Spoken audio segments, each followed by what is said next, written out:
Bismillahirrahmanirrahim. Assalamualaikum warahmatullahi wabarakatuh. Nama Firman Jazatul Rahman, nomor absen 09, yang akan menerangkan sedikit tentang politik dan etika pendidikan Islam. Bismillahirrahmanirrahim.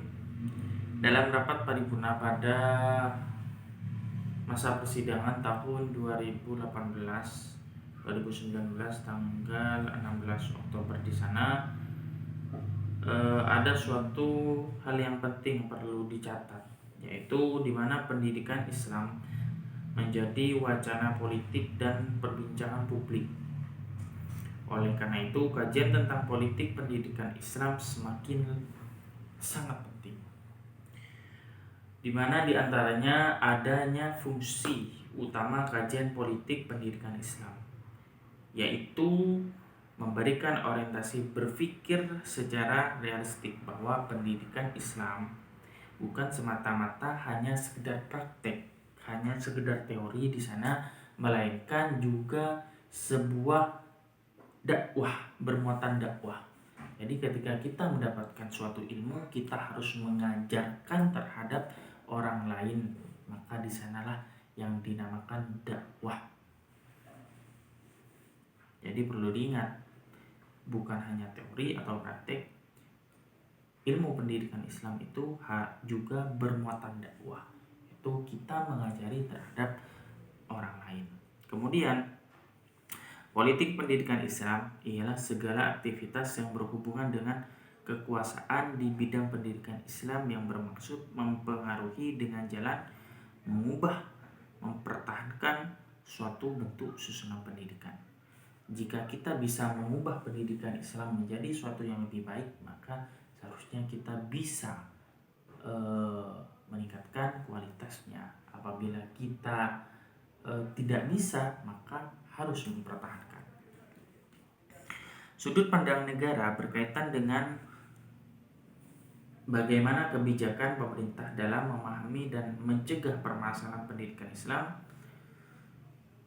Ini terdapat sudut pandang masyarakat berkaitan dengan segala aktivitas. Jadi sudut pandang negara dalam pendidikan Islam ini ada dua, di antaranya satu sudut pandang negara dan sudut pandang masyarakat. Sudut pandang negara berkaitan dengan bagaimana kebijakan pemerintah dalam memahami dan memecahkan permasalahan pendidikan. Itulah dari segi sudut pandang negara, bagaimana bisa memecahkan suatu masalah dan bagaimana juga untuk memahami suatu permasalahan yang terjadi pada saat itu. Kemudian permasalahan dalam konteks pendidikan Islam, permasalahan pendidikan Islam. Sedangkan sudut pandang masyarakat berkaitan dengan segala aktivitas pendidikan yang diselenggarakan oleh umat Islam dan sikapnya terhadap kebijakan pemerintah. Jadi sudut pandang antara masyarakat dan negara ini, kalau negara seperti tadi, kemudian apabila masyarakat itu berkaitan seputar tentang aktivitas pendidikan yang diselenggarakan. Kemudian bagaimana cara kita menerapkan kebijakan-kebijakan yang sudah ditetapkan oleh pemerintah, oleh negara. Dari sudut kekuasaan negara tersebut terbagi menjadi dua. Di antaranya satu, bagaimana sudut pandang memahami sebuah pendidikan Islam ketika kita masih belum merdeka. Kemudian yang nomor dua, setelah kita sudah merdeka. Ketika kita sebelum merdeka, di sana kita masih dijajah oleh Belanda. Maka oleh Belanda, pendidikan Islam itu hanya dikerdilkan, dikucilkan,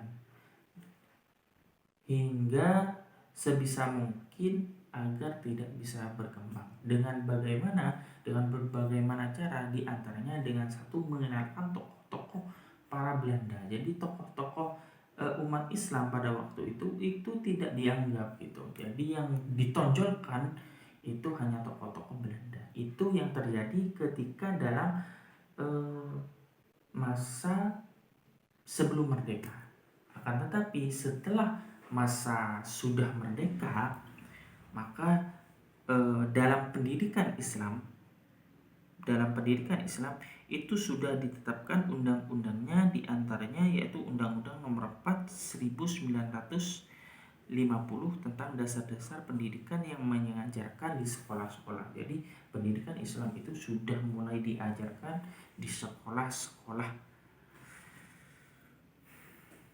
bagaimana tentang sistem pendidikan nasional dan lain sebagainya. Dalam ketiga undang-undang tersebut, keberadaan pendidikan Islam sebagai lembaga keamanan yang diselenggarakan oleh masyarakat itu diakui keberadaannya. Jadi ketika sudah merdeka, pendidikan Islam itu sudah diakui oleh negara. Baiklah, cukup sekian dari saya. Wassalamualaikum warahmatullahi wabarakatuh.